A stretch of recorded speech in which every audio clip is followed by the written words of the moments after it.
Voilà, je fais une courte vidéo coup de gueule. A priori, vous aimez ça et l'inspiration est venue tout à l'heure. Alors hier, il y a eu un déferlement sur Stellantis.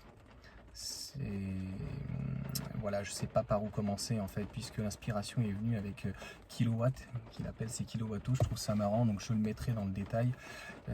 J'ai pas encore vu sa vidéo. Allez voir, franchement, j'aime beaucoup ce qu'il fait. Et pour répondre à sa question, je sais plus quelle était-elle, j'ai vu tout à l'heure, j'ai pas encore vu la vidéo. Clairement, voilà, l'Astra, Opel Astra hors de prix. Maintenant j'ai envie de dire, donc je regarderai sa vidéo après, donc ce soir tranquillement, fallait s'y attendre. C'est-à-dire que la 308 qui est la même base est hors de prix. La 208 de base malheureusement est hors de prix et c'est pour le moment ce segment B, il me semble, des citadines compactes, actuellement entre 30 et 50 000 euros le véhicule électrique.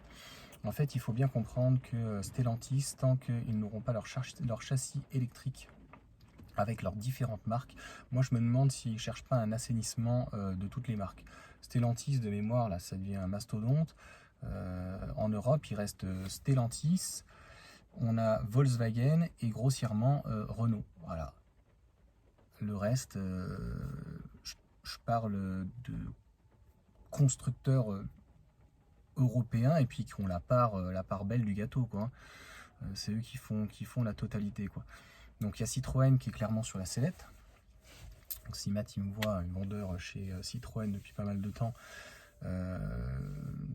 ça va mal chez Citroën, donc il y a un problème retour produit. Vous avez Peugeot qui s'est pris pour une marque premium qui est hors de prix. Et puis c'est comme ça chez Stellantis actuellement, donc n'attendez rien de Stellantis pendant 2 à 4 ans. Tant qu'il n'y aura pas un renouvellement de la gamme avec un châssis électrique, des batteries, de l'efficience, il n'y aura strictement rien. Donc toutes les nouveautés là qu'ils vont avoir, c'est, voilà, je suis allé voir le Moka, il y a un tunnel de servitude, voilà, l'empattement, la largeur du véhicule. On est sur une adaptation du véhicule thermique sur un véhicule électrique. Et ça ne peut pas marcher. Voilà. Donc les pauvres, il faut aussi les comprendre, ils se retrouvent un petit peu le cul entre les deux chaises, c'est le cas de le dire, c'est-à-dire que ces constructeurs historiques ont fait ça pendant pratiquement 100 ans, des voitures thermiques, ils ont fait un petit peu d'électrique, hein. Peugeot, Citroën a essayé avec ses zéros, c'est le cas de le dire, mais ça n'a jamais marché.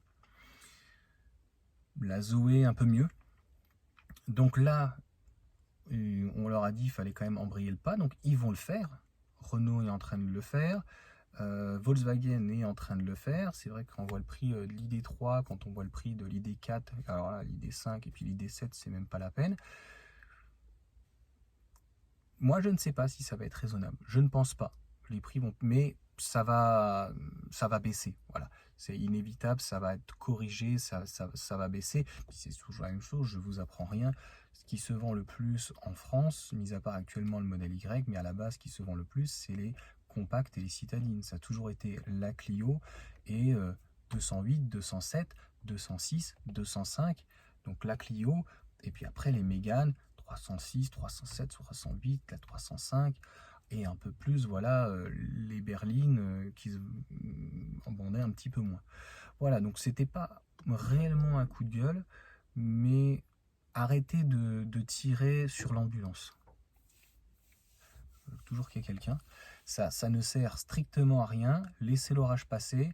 Et je pense que Stellantis, à se demander s'ils ne le font pas exprès, c'est possible.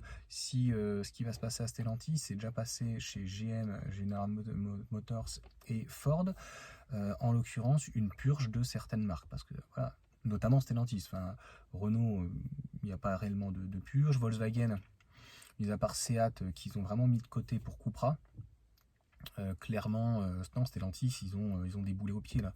Fiat, Citroën, là ils ont essayé de renouveler les gammes de Jeep, Dodge, je pense peut renaître. Alfa Romeo, il y a un truc à faire puisque à l'époque Audi voulait racheter Alfa Romeo.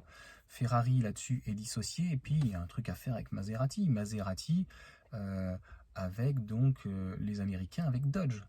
Voilà. Et j'en oublie plein de marques. Il y a Chrysler. Est-ce que Chrysler, ils vont le faire renaître pour vider le sac de Citroën? Voilà, on ne peut pas laisser autant de marques à un même niveau. Clairement, il faut une marque low cost, un petit peu comme Renault a fait. Dacia, Renault généraliste. Nissan ne devait pas faire concurrence en Europe à Renault, mais bon, on se retrouve un petit peu entre deux. Et puis, ils ont essayé de créer la marque, c'est pas Lexus, c'est Infiniti, pardon, qui n'a jamais réellement pris. L'Infiniti, c'était du Mercedes reconditionné, rebadgé, on va dire plutôt rebadgé. Donc voilà quoi. Voilà, encore une fois, n'attendez strictement rien, même en plus en termes de design. Gilles Vidal est parti. Le renouveau, il est plus au niveau de BM et de Renault en termes de style et d'évolution que Peugeot, encore moins Citroën, ou même de Fiat. Il n'y a pratiquement plus rien chez Fiat. Il n'y a pas beaucoup d'inspiration et pas beaucoup d'envie aujourd'hui. Donc voilà, c'était le coup de gueule de la semaine.